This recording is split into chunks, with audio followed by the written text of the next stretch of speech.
To welcome in the season of fall, I went to a magical place.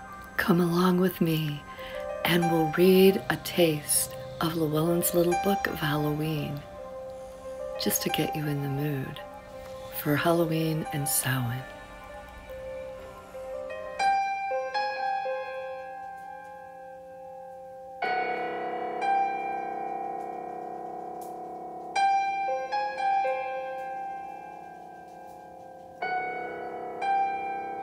Hi, welcome to one of my little secret hidden spots here in Merrimack State Park.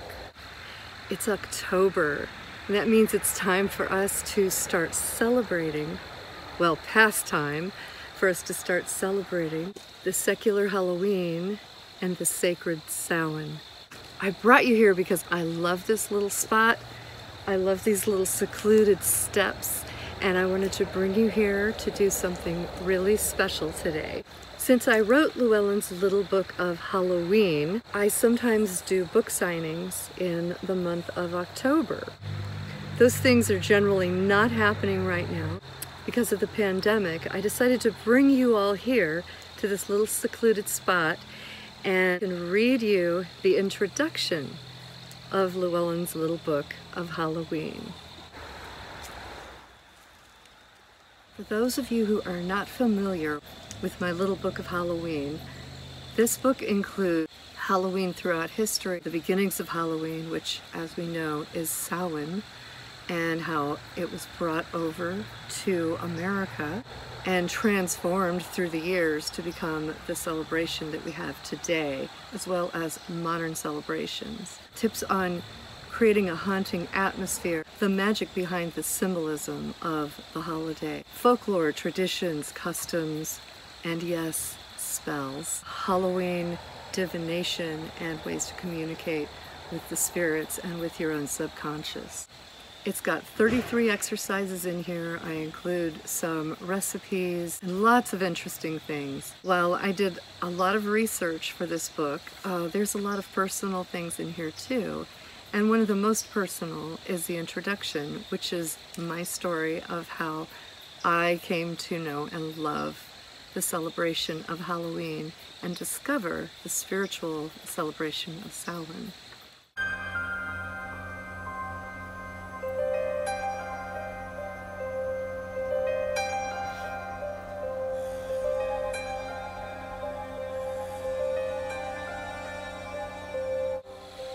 When I was a kid, my family always said, if Mickie could have anything she wanted for Christmas, it would be Halloween.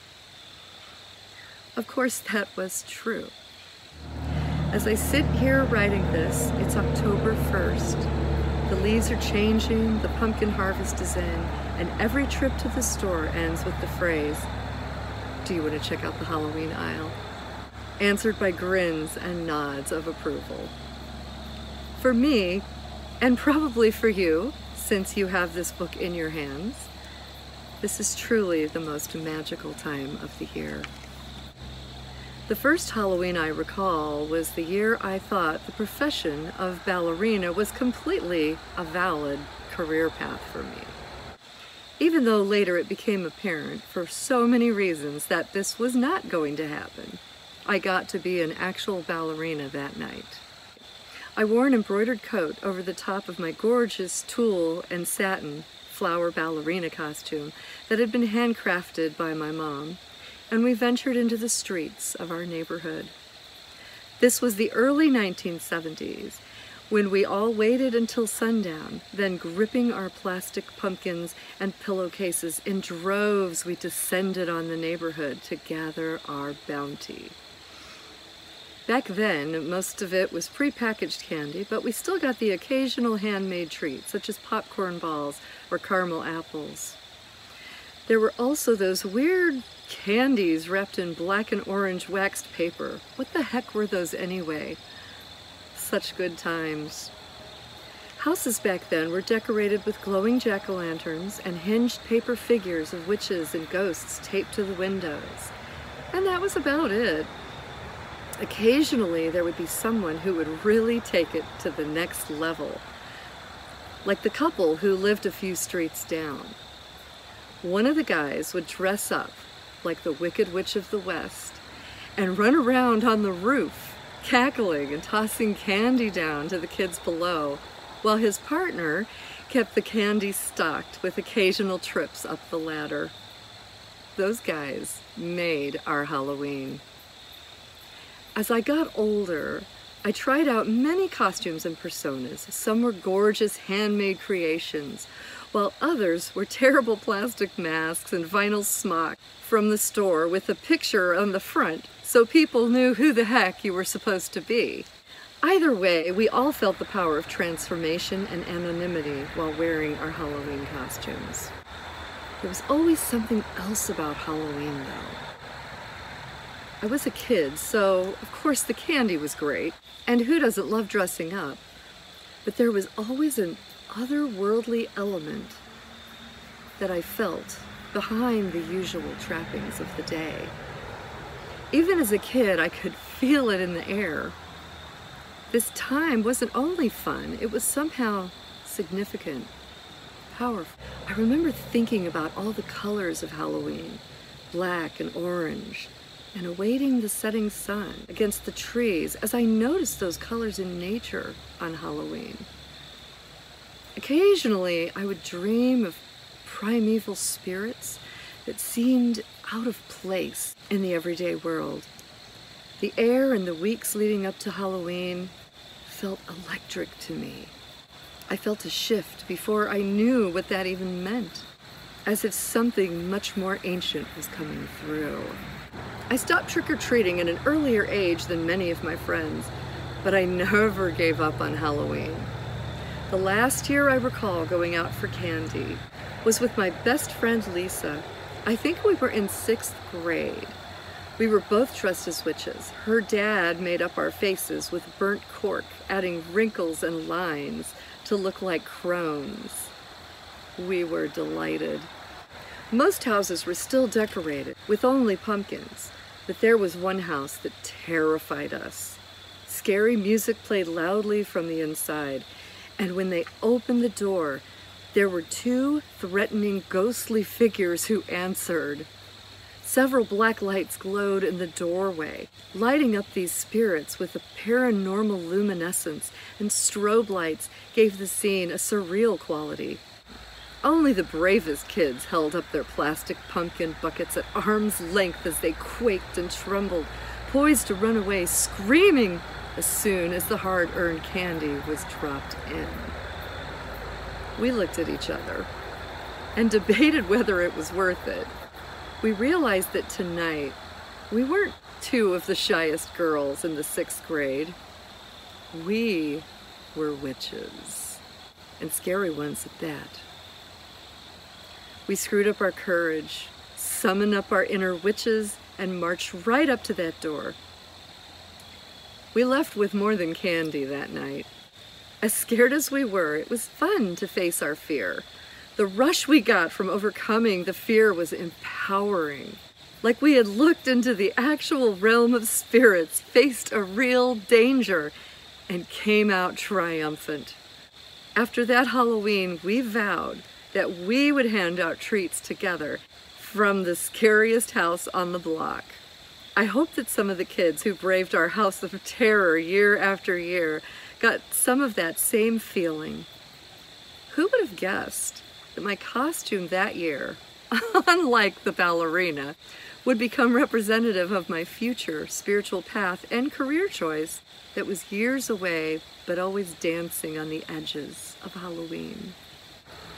In high school, I remember making up an invitation for a party I was having and summing up a brief description of the party as All Hallows Eve, known as Samhain in ancient times. Having done a bit of research on the history of Halloween, I thought it was interesting and added an air of mystery to my invitations. Little did I know at the time that Samhain was the reason I had felt something stirring in the air in October since childhood, and it would become an important part of my spiritual practice later in life. Years went by, and every house I lived in I considered how it would look decked out for Halloween. In time, I was taking my own kids out trick-or-treating. I even worked both designing and acting in a couple local haunted houses when my kids were older. My favorite one was the one in an indoor mall in St. Louis that was run for charity to help a local Catholic children's home. My roommate and fellow artist Sandy and I designed a lot of that haunted house. We were introduced to the sister in charge by a friend who was making a video for the project. I'll tell you, you haven't lived until a nun has asked you if you have enough plastic flies for the Amityville horror room, or if you need more. My daughters acted as shills, standing in line with the other patrons, talking about how scared they were to go in. When my kids came through, we all would giggle, and Sandy, in full costume, would follow my daughters out the exit, dragging them back in as the girls put on a show of kicking and screaming for the next people in line. Yeah, we were a bit like the Addams Family, but we raised a lot of money for that children's home. Many people have shared some similar Halloween experiences with me, and as I've recently discovered, some even share some of my Samhain experiences as well. Noticing from childhood that there was something more to Halloween than candy and costumes. In the 90s, I found my spiritual path and discovered the ways of natural magic that flows through the air, lives in the trees, and is part of us all. I began to do my research into the subjects of Wicca, paganism, and the craft of the modern witch. And I found them to be steeped in and inspired by older traditions, much like Halloween is. I learned about the 8 Sabbats of the pagans of old, among them Samhain, which by no mere coincidence falls on the modern secular holiday known as Halloween. The odd feeling of energy in the air on Halloween that I'd come to notice all my life was real? Oh yes, it was real all right, and there was more. Samhain was a festival that rang in the Celtic New Year, and when did it begin? Imagine my surprise when I discovered that Samhain began at sundown. I discovered that the ancient Celts and modern witches honored their ancestors and beloved dead on this night, and that even in ancient times people wore masks and strange clothing to confuse any harmful traveling spirits. It was the season when the veil between the world of the living and the world of spirits and the fae was at its thinnest.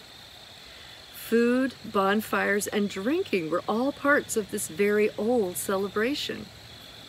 All these ancient traditions had somehow been carried down through the ages right to us to become part of our lives.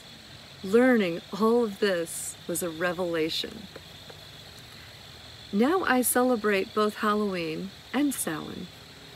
I decorate my house and my altar. I hand out candy to children and make offerings to my ancestors. I carve jack-o'-lanterns to impress the neighbors and invite trick-or-treaters, but I also enchant them to ward my home from mischief, both mortal and spiritual.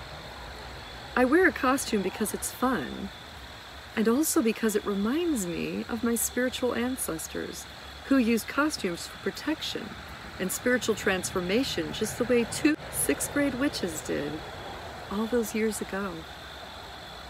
I light candles for mood and magic. I fill my house with the music of Halloween and the cleansing smoke of incense and sage. It is said that witches walk between the worlds, and never has that been truer than during Halloween and Samhain. Come along with me and walk between the worlds. Let's peer beyond the veil together and explore the mystical place where the modern secular holiday of Halloween and the ancient festival of the dead known as Samhain meet and mingle on one magical night.